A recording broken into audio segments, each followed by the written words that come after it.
Hello everyone, welcome back. In this video, we'll be discussing another concept inside object-oriented programming called abstraction. So to understand abstraction, let's go to our code editor, and there I'm going to show you some example. So guys, as you can see, abstraction is nothing but it's just a fundamental concept inside Python programming that allows us to simplify the complex concept and focuses on the essential details. It involves hiding unnecessary detail and exposing only the relevant information to the user. See, sometimes what happens actually whenever you are implementing any kinds of software, you want to hide some, let's say, hide some functionality. Okay, so you don't want to actually show to the user. That means you don't want to show to your junior developer like what you have implement, right? So for this, actually, you can use abstraction. Even you can also put some constraint. Okay, you can also put some constraint restriction to the junior programmer if they want to use your class. Okay, that means if they want to inherit with your class, so you can apply some constraint, you can apply some condition. If this condition is matching, then your junior programmer will be able to access the functionality, okay, inside your let's say class you implemented. That means what happens inside our parent class, we define some of the functionality. Okay, let's say we define some attributes, we define some methods, then we'll apply some constraint so that whenever on top of it any child class would be implemented, let's say any child class wants to inherit that particular parent class, so that particular child class has to follow the same constraint. That means whatever constraint you will be giving, it has to follow the same constraints. Again, the things are a little bit complicated, I know that. So let's see the example. I think then this part would be clear. So let's say here you are working in a software, you are implementing one bank software, okay, banking application. Let's say you are implementing one bank application, okay, bank app. Fine. So definitely, first of all, this bank app should be connected to the database, because in the database only all the users information would be there, okay, of the bank. Now let's say as a senior programmer, you have actually written this functionality, this bank app functionality, okay, the main functionality you have written. Now let's say there are some junior programmer, what they will do, they will create some application on top of the bank app. Let's say this is my main server of the bank, okay, I have implemented as a senior programmer. Now my junior programmer will create one web app, okay, web app on top of this particular bank app. Then he might also create something called mobile app, because you know that, right?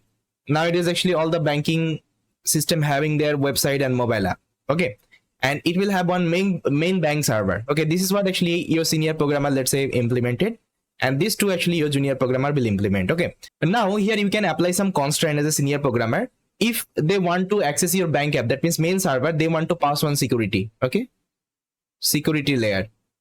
If they're passing the security layer, then they will be able to access this particular bank server. Otherwise, they won't be able to do it. Okay, so for this, let me show you one example of the abstraction, okay, how it can be used.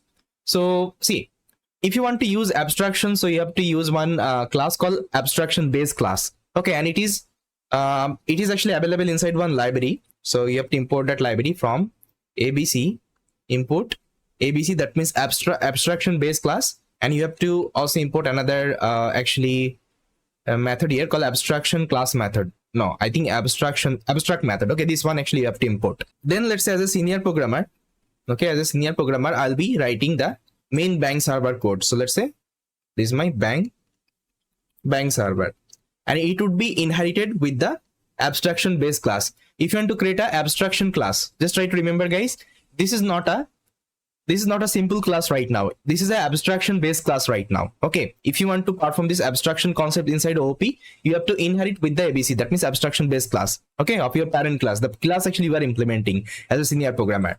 Okay, now inside that, let's say first of all, I'll write one functionality. Let's say database. Main server should connect with the database. Okay, if I want to use the application self, so let's say inside that I'll give a message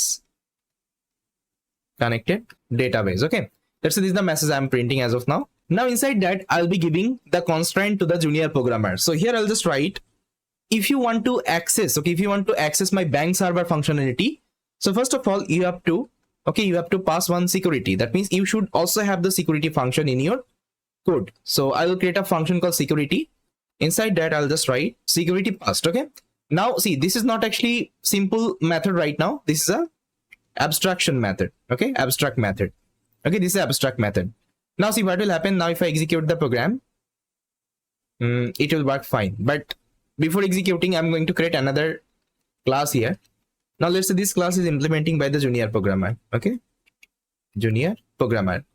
Now the class name is, let's say, this one. So he will be creating one mobile app, let's say, on top of the main bank server. So let's say mobile app. Okay, and it would be inherited with the bank server.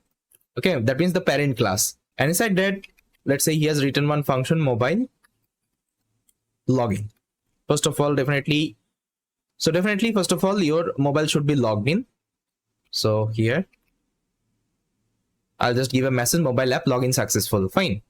Now see, if I'm executing this code, now let's see if I want to create the object of mobile app. Now see what will happen. So you'll just write mob is equal to mobile app. Now see, if I execute the program, it will throw me one error. See, so it is telling can't instantiate abstract class mobile app without an implementation of abstract method security. That means as a senior programmer, you have given one constraint. If you want to inherit with my bank server, that means if you want to access all the functionality of my bank server, you should have the security function in your code as well. Okay, so that's actually, you can put some constraint to the junior programmer. Otherwise, what will happen? They won't be creating the security. And again, this application won't be a robust application. Okay, it won't be a secured application. Okay, so as a senior programmer, you have to take care, because it's possible junior programmer may mistake. Okay, these are the thing. Okay, now we are telling, if you want to create a bank server, if you want to create some application on top of the bank server, security must be there. Okay, in your code, otherwise it won't be working. Okay, now what you will do, you will come here and you will create one security function here. Let's say security, and inside that, let's say you'll just write mobile app security. Okay, let's say this is the message I have given. Fine. Now see, if I execute the program right now, if I want to initialize the object, see, it will work fine. Okay, there is no error, because now this security functionality you have also created, whatever actually your senior programmer suggested to you. Okay, this is the idea. Now let's see, if I want to access the database right now, or let's see if I want to access the mobile login, I can do it. I'll just write mob dot, let's say, now let's say I will call this method mobile login. Now see, if I execute, this is working fine. Okay, now let's say I want to access the database from my parent class. I think you know there is a method I created called database. See, I can also access this. Fine. Okay, so that's how actually you can apply any kinds of constraint to the child class. Okay, if you're a senior programmer, this kinds of functionality you already have, okay, inside OOP. And again, this is like very less used topic inside object-oriented programming. So I've seen like very less application they're using the abstraction in their actual implementation. But again, if you want to use it, you can use it, because if there is any requirement, you have to use the abstraction. So definitely you can use it there. Okay, it's not about only one function. You can also put the restriction to the multiple function as well. Let's say if I create another method here, let's say display. Okay, so inside that I'm going to write, let's say, displaying the data. Now again, this is a, let's say, abstract method. Okay, now see, now again, if I want to execute my code, let's say I want to initialize the mobile app object, it will again throw me error. It is telling a display is not present, okay, in your, let's say, implementation. So what do you have to do? Again, you have to implement another method called display. Now inside that you will be writing displaying data or anything. Now see, if I execute the program right now, it is working fine. Okay, so that's how actually you can put restriction, you can put like constraint to the junior programmer. So yes, this is the topic I just wanted to let you know, and this was the last topic inside OP, because we have completed all the topics. Okay, all the topics present inside object-oriented programming inside Python, and now I think everything is clear. Now it's time to create one project with the help of OP, but before that I'm going to teach you some more concept, like what is modular coding inside Python, because many of you will have the like question, what is modular coding and how to write the modular coding. Let's say if I'm writing something in a file, how to import that particular code in any other file. Okay, this is called modular coding. So we'll be also discussing that part. Then we'll be implementing one amazing object-oriented programming project, okay, with the help of all the concept we have learned so far. Okay, so yes, this is all about from this video. I hope you liked it. Thank you so much for watching this particular video, and I will see you next time.